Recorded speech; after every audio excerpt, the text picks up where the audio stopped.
Good morning to one and all. I am Parthiban working as assistant professor in the Department of ECE.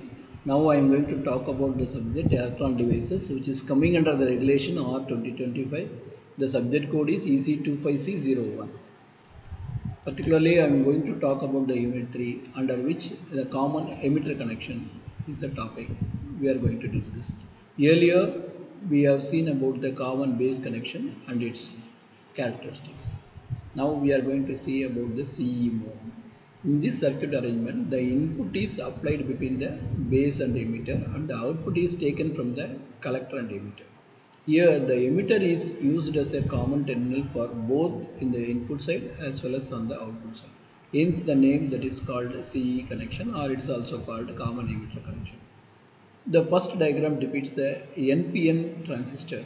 In the next diagram, it depicts the PNP connections. So you see the signal, that is input signal, is applied between the base and emitter junction, and the amplified output signal is taken from the output side, that is from the collector to emitter terminal across the collector resistance. Similarly for PNP transistor also. So the common emitter is a very popular and widely used one because it has the very good amplification characteristics.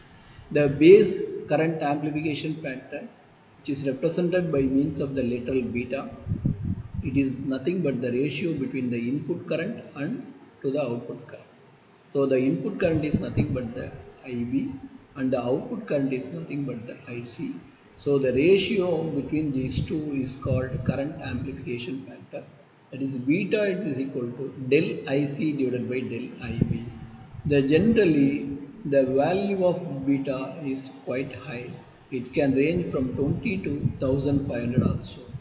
So it can be a 20, it can be a 50, or it can be a 5500, or it can be a 1500. So such that the huge amplification factor for the common emitter characteristics. In the next diagram, we are going to see about the CE mode connection. Here in the diagram you see the base is kept open even though there is a current that is called ICE naught, which is nothing but the collector cutoff current, that is the collector current when the base is open, that is denoted as ICE naught. The value of ICE naught is always much larger than that of ICB naught. The same can be said for NPN transistor also. So you see the diagrams that is depicting one with the base open, the other with base biased with VBB. So even when the base is open, there is a current, that current is called ICE. So in the next diagram, the base is applied with the bias. The next diagram shows the typical characteristic study for a common emitter mode. So here you see the common emitter mode, input side as well as the output side. So in the input side you see there are ammeter is there, voltmeter is there is a variable resistor is there is a input biasing is there for basing.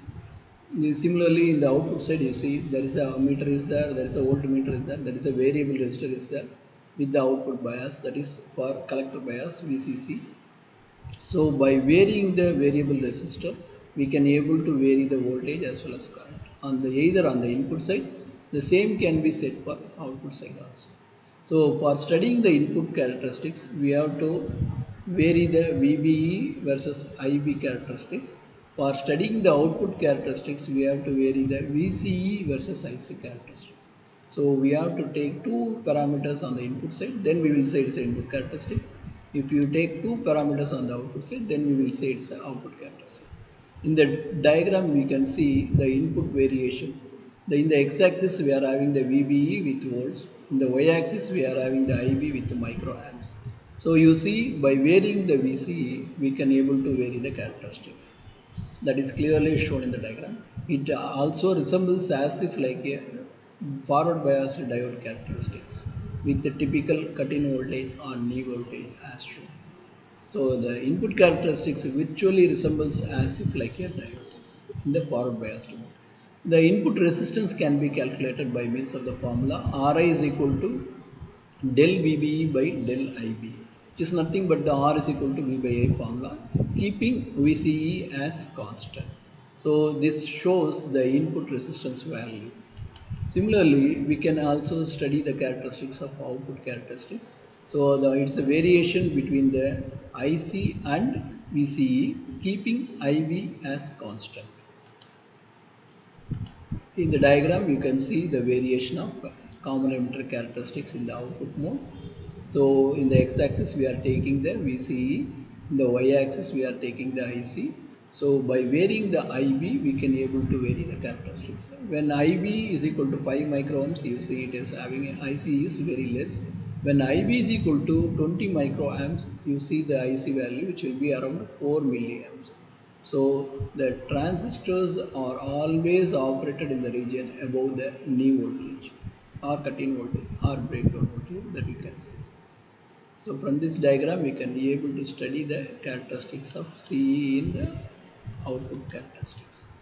We can also able to calculate the output resistance R naught, which is typically defined as the ratio between del VCE to del IC, keeping IB as constant. So the output resistance value will be of order of 50 kilo ohms, which is very high for any circuits. So these are the various references that I used to make the slides.